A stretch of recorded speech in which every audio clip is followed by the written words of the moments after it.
My parents refused to book me a room for our Christmas trip and said I wasn't family, so I walked away quietly, and the consequences made them panic and beg me in fear when everything fell apart overnight.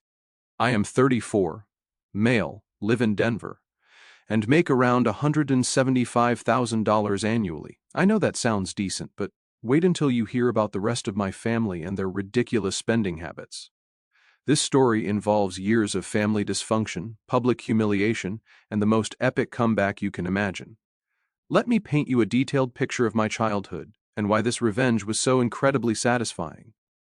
While my sister Ashley was winning beauty pageants and dating star athletes, I was the weird kid who actually cared about grades, saving money, and building a real future. My parents, Robert and Linda, made it crystal clear from the beginning who their golden child was and who was just taking up space. When Ashley turned 16, she got a brand new BMW with a giant red bow on top. I'm talking about a $40,000 car for a teenager who didn't even have a job. The whole neighborhood came out to watch her squeal and jump around like she'd won the lottery. She posted about it on every social media platform, calling it the best day ever and thanking her amazing parents. When I turned 18, I got a used Honda Civic with 180,000 miles that my dad bought from his coworker for $1,500. It builds character, he said, while Ashley smirked in the background, probably already planning her next expensive request. College was even worse and really set the stage for everything that happened later. I worked my rear end off at 2 part-time jobs while studying finance. I'm talking about stocking shelves at a grocery store from 6 p.m. to midnight, then working weekend shifts at a local restaurant. I graduated summa cum laude with a 3.9 GPA and still ended up with $43,000 in student loans because I refused to ask my parents for help after seeing how they treated financial requests. Ashley, meanwhile, went to some expensive private liberal arts school where she studied communications, which basically meant learning how to look pretty and marry someone rich. She joined the most expensive sorority, went on spring break trips to Europe, and never worked a single day during her 4 years. Guess who paid her full tuition, room and board, and spending money? Spoiler alert, it definitely wasn't Ashley. My parents acted like funding her lifestyle was just a normal part of being good parents while treating my financial independence like some kind of character flaw. Right after graduation, Ashley hit what she considered the ultimate jackpot. She married this guy named Brad, who works in commercial real estate development and supposedly makes serious money. We're talking north of $400,000 annually, according to Ashley, who never misses a chance to mention exact figures at family gatherings. Suddenly, she's living in this massive 8-bedroom house in the most exclusive suburb, driving a Tesla Model S and posting Instagram stories from Cabo, Dubai, and the Maldives every other month. Her social media became this carefully curated display of wealth that honestly made me embarrassed for her. Meanwhile, I'm grinding 70-hour weeks, eating ramen for dinner, and slowly chipping away at my debt like a responsible adult. Don't get me wrong, I did really well for myself through hard work and smart decisions. I've got about $160,000 saved up now. My loans are completely paid off, and I max out my 401k and IRA every single year. I drive a reliable Toyota Camry that's completely paid off and live in a nice but modest 2-bedroom apartment. I'm dating this amazing woman, Sarah, who's a nurse practitioner making around $90,000. She's down to earth, saves money, invests wisely, and basically represents everything Ashley isn't.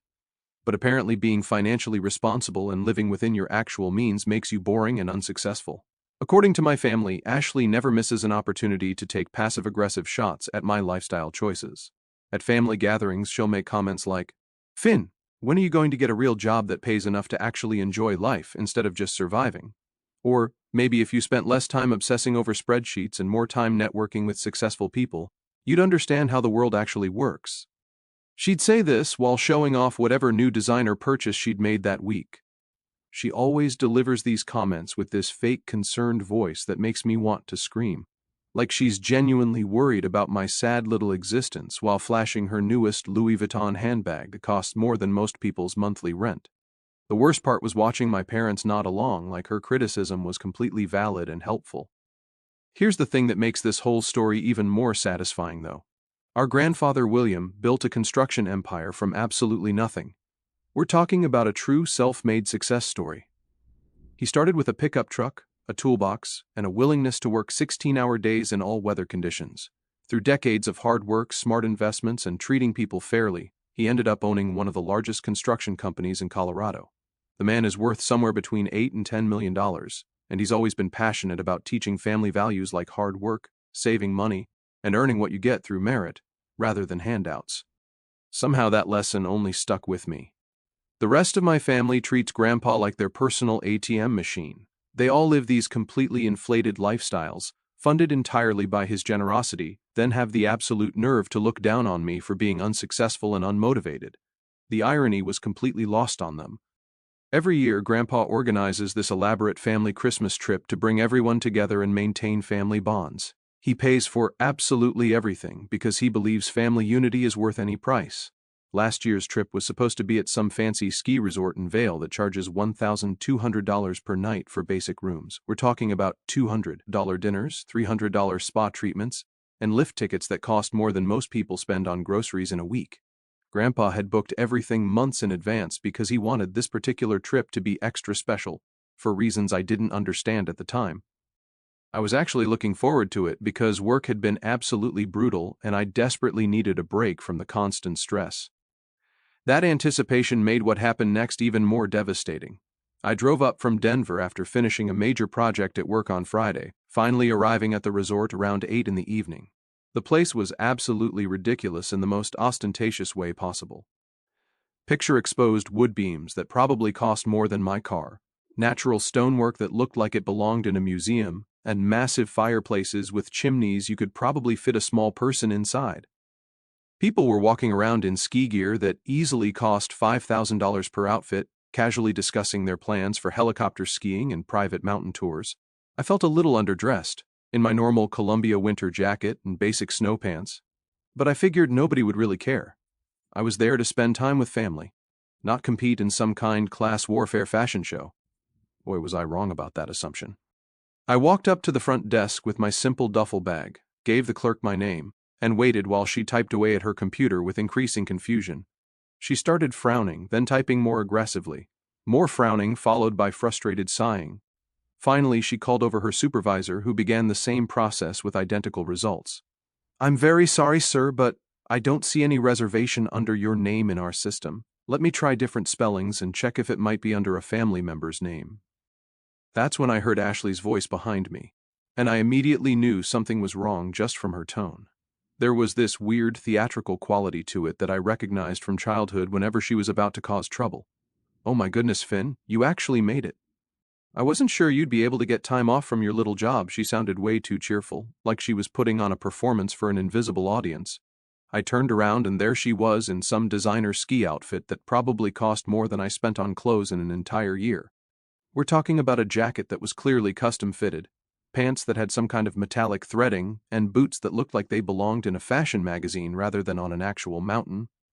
She had this weird smirk on her face that I recognized from childhood, the exact same expression she'd get right before telling Mom and Dad that I'd supposedly done something wrong to get me in trouble. The front desk staff kept frantically searching their computer system while other guests started gathering behind me, clearly getting annoyed by the delay. You could feel the tension building as expensive people in expensive clothes waited for this situation to resolve itself. Ashley stepped closer and said just loud enough for everyone to hear, "How very strange that there's no room reserved for you. I wonder how that could have happened." And she leaned in closer and lowered her voice to what she probably thought was a whisper. "Actually, Finn, I had a long conversation with Grandpa about the sleeping arrangements for this trip. We both decided we only needed rooms for the real family members this year." Then she raised her voice again. "You know, people who actually contribute something meaningful to family gatherings instead of just showing up expecting handouts." I felt my stomach completely drop as the implications hit me. "What are you talking about, Ashley?" "Grandpa invited everyone personally. Well, we have the presidential family suite for me and Brad and our twin boys.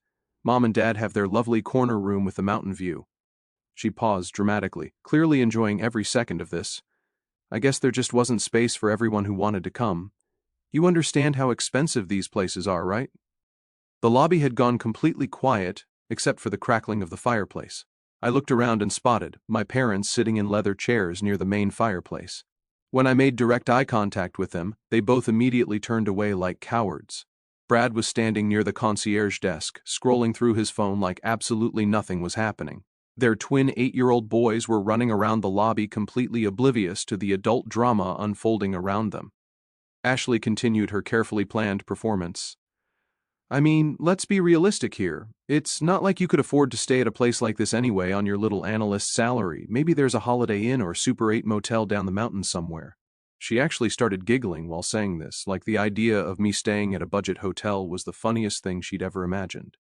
Several other guests were now openly staring at our family drama. The front desk clerk looked absolutely mortified, probably wondering if she should call security. The supervisor was pretending to be busy with important paperwork while obviously listening to every single word of this humiliating conversation. Ashley, what the heck is going on here? Grandpa specifically invited me and confirmed my attendance. Oh, sweetie. Grandpa understood completely when I carefully explained the real situation to him.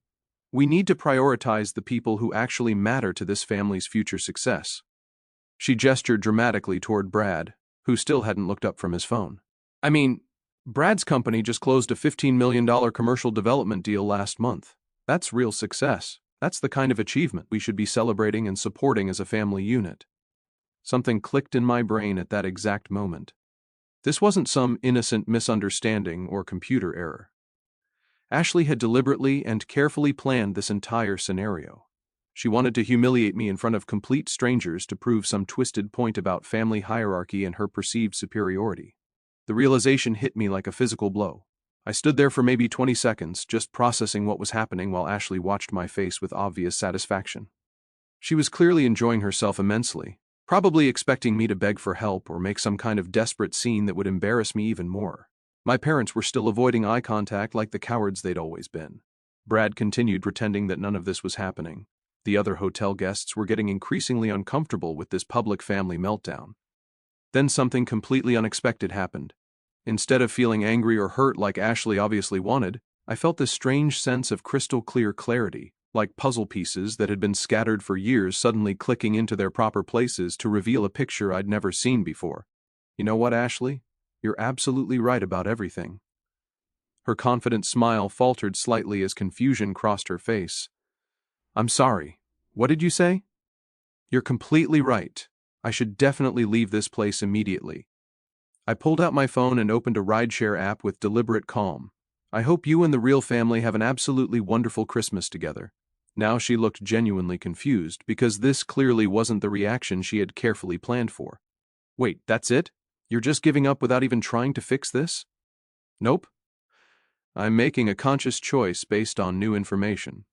Have fun explaining to Grandpa tomorrow morning why I'm mysteriously not here for Christmas breakfast. Grandpa will understand completely when I tell him how inappropriate and dramatic you've been acting about this whole situation. I turned around one final time and gave her the biggest, most genuine smile I'd had in months. I'm absolutely sure he will, Ashley. I'm completely confident that he'll understand everything perfectly. The ride share down the mountain gave me plenty of time to think clearly for the first time in years and plan. See, Ashley had made one crucial miscalculation that was about to destroy her entire fake life. She assumed I was still the same powerless little brother she used to pick on when we were kids. She had absolutely no idea what kind of position I was actually in, or what I knew about the family's real financial situation. Here's what Ashley didn't know, and why her little stunt was about to backfire in the most spectacular way possible. First, I've been helping Grandpa with his business finances for the past 6 years. Not officially on any paperwork, but whenever he had questions about investments, tax strategies, retirement planning, or financial analysis, he'd call me directly. I know more about his money, his concerns, and his future plans than anyone else in the entire family combined.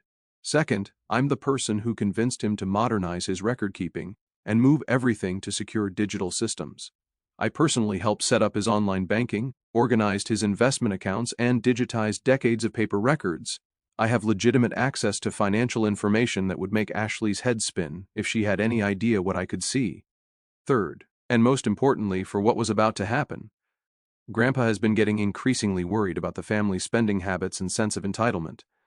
He's made several pointed comments over the years about people who live beyond their means and expect handouts instead of earning their way through life. He specifically mentioned being deeply concerned about what would happen to his hard-earned money after he's gone and whether anyone in the family actually understands its value. I called Grandpa from the airport while waiting for my flight back to Denver. Finn, what's wrong? Aren't you supposed to be at the resort with everyone else? I told him exactly what happened with complete honesty. No drama, no emotional manipulation, no exaggeration, just the plain facts. How Ashley had deliberately excluded me from the room reservations, her specific comments about real family members, the public humiliation in front of other hotel guests, and my parents' cowardly refusal to defend their own son. The silence on the other end of the line lasted about 45 seconds, which felt like an eternity. When Grandpa finally spoke again, his voice had completely changed from warm and concerned to ice-cold and determined. I see. Well, I think it's time some people in this family learned about real consequences for their actions. Grandpa, you don't have to do anything drastic. I'm completely fine, really. I'll just spend Christmas at home. Finn, can you come to my office first thing Monday morning? I need to discuss some very important business matters with you. And bring your laptop and any financial analysis software you have. That's when I knew Ashley had just made the biggest mistake of her entire life. Monday morning, I'm sitting in Grandpa's office, which looks like a museum of American business success. Dark wood paneling covers every wall, leather chairs that have probably been there since the 1960s, and dozens of awards and photos from 40 years in the construction business. Grandpa looks tired but absolutely determined in a way that reminded me why he'd been so successful for so many decades. Finn, I want to know exactly how much money I've given your parents and sister over the years. Every single penny, every gift, every loan, every emergency payment. Can you help me compile that information into a comprehensive analysis? This is where my financial analysis background became incredibly useful in ways I'd never imagined. I spent the next week going through bank records, transfer logs, tax documents, canceled checks, and digital payment records. Grandpa gave me complete access to his personal accounts, business accounts, and financial records going back 20 years. What I discovered was absolutely mind-blowing and worse than even I had suspected. Over the past decade alone, here's what I found. Ashley had received $49,000 for her wedding, which she claimed was just enough to cover the basic expenses, but I found receipts showing they spent over $78,000 total. She got $32,000 as a down payment gift for their house, then another $28,000 2 years later when they decided they wanted to upgrade their kitchen with granite countertops and professional appliances. For the past 5 years, she's been receiving $3,800 every single month. As help with the children's expenses and cost of living adjustments, that's over $228,000 right there in direct monthly payments. But wait, there's significantly more. Emergency loans that were never paid back. $43,000 for a business opportunity that never materialized, $37,000 for various schemes, birthday and Christmas gifts that cost more than most people's annual car payments, probably another $60,000 over the years, vacation funding, jewelry purchases, furniture allowances. The list was absolutely endless. My parents weren't any better and had been working the same system for years. Grandpa paid off their mortgage early when they claimed they were struggling with retirement planning, $91,000. He's been supplementing their retirement income with $3,000 per month for the past 6 years because their savings were insufficient for the lifestyle they deserved, over $216,000. Home renovations, medical bills, car payments, insurance premiums, emergency repairs, and unexpected expenses, probably another $75,000 in miscellaneous handouts. When I added everything up, I'm talking about well over $650,000 in direct handouts to these people over just the past decade. And that doesn't include smaller gifts, meals, vacations, and other benefits that were harder to quantify.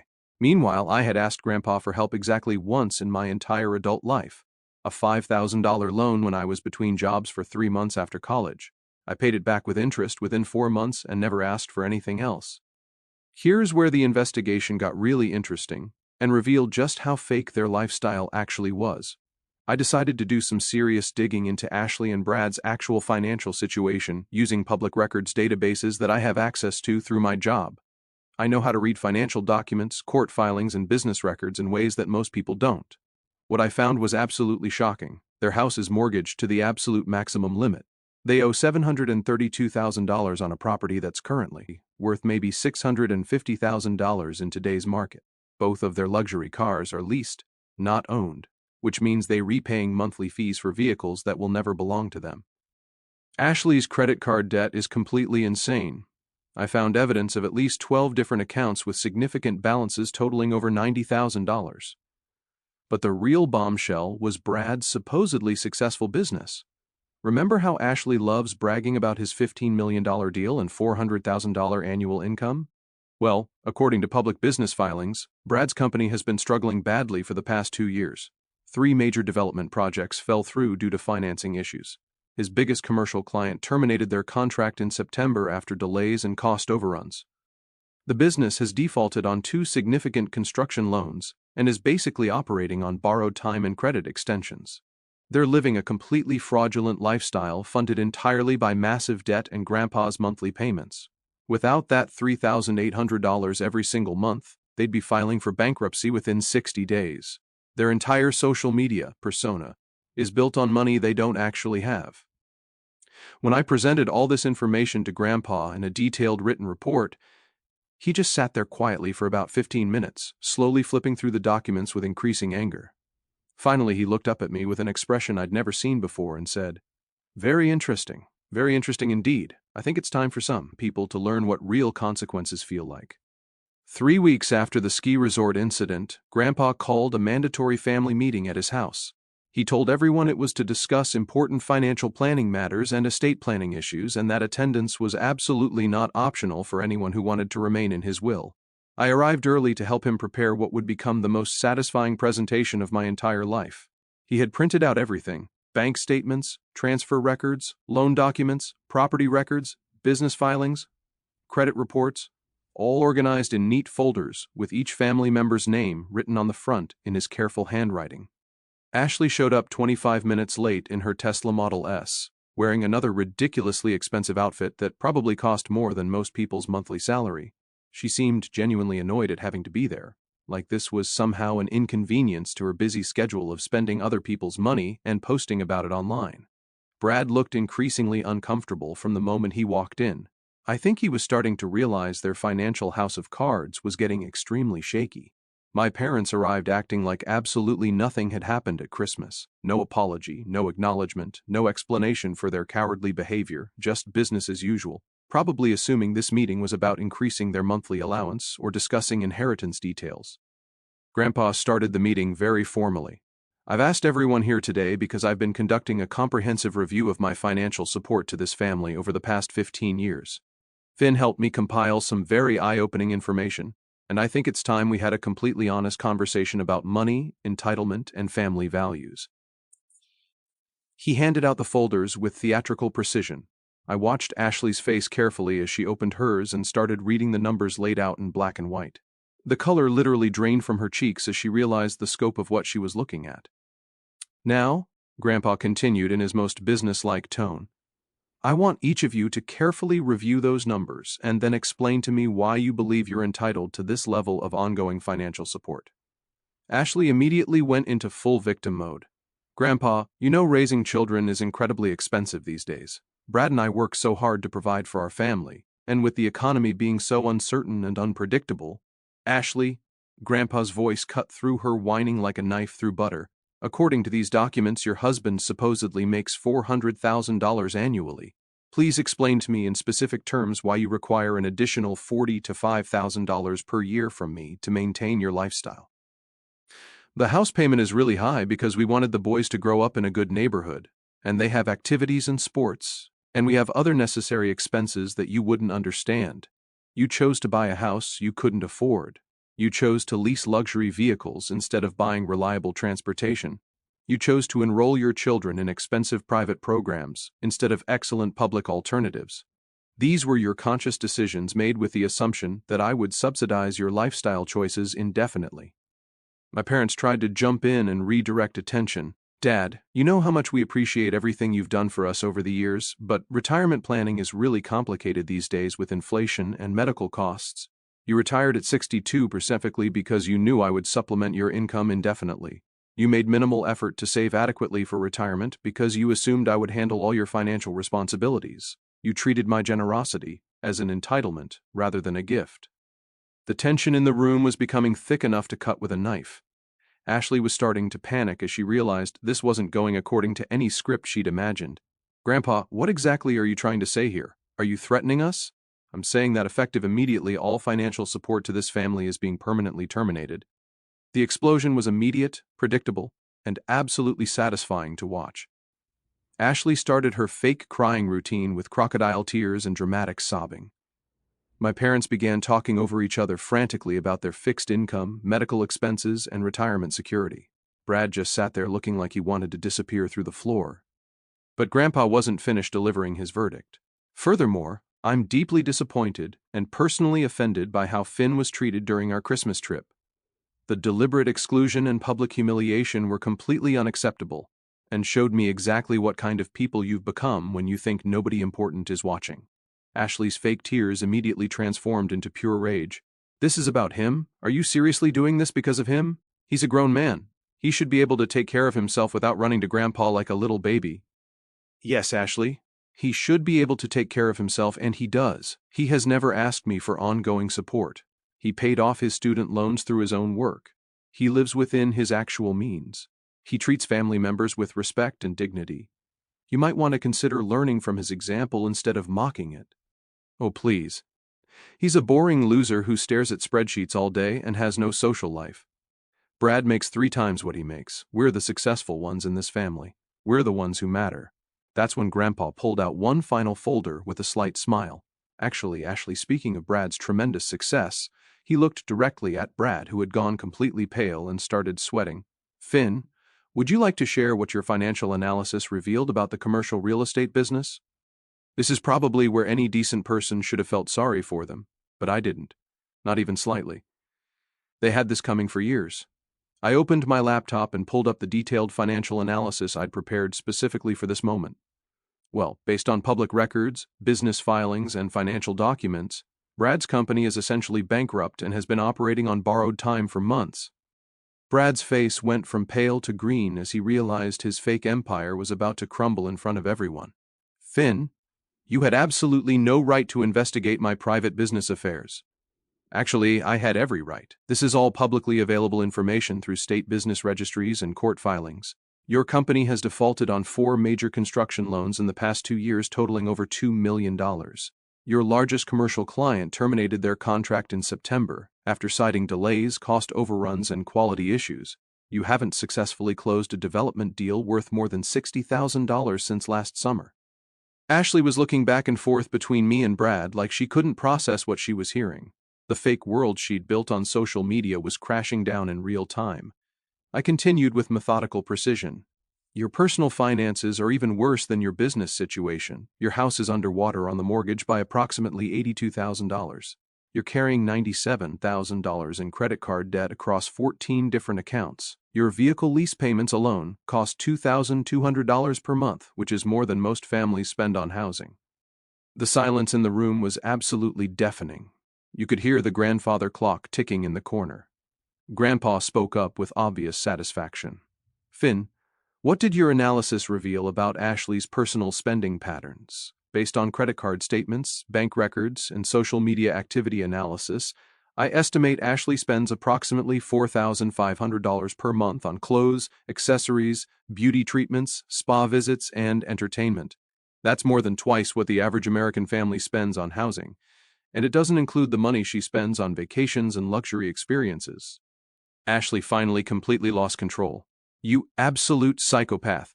Who gave you the right to investigate my personal life like some kind of creepy stalker? This is insane. You did, Ashley, when you decided to humiliate me in public and exclude me from family events.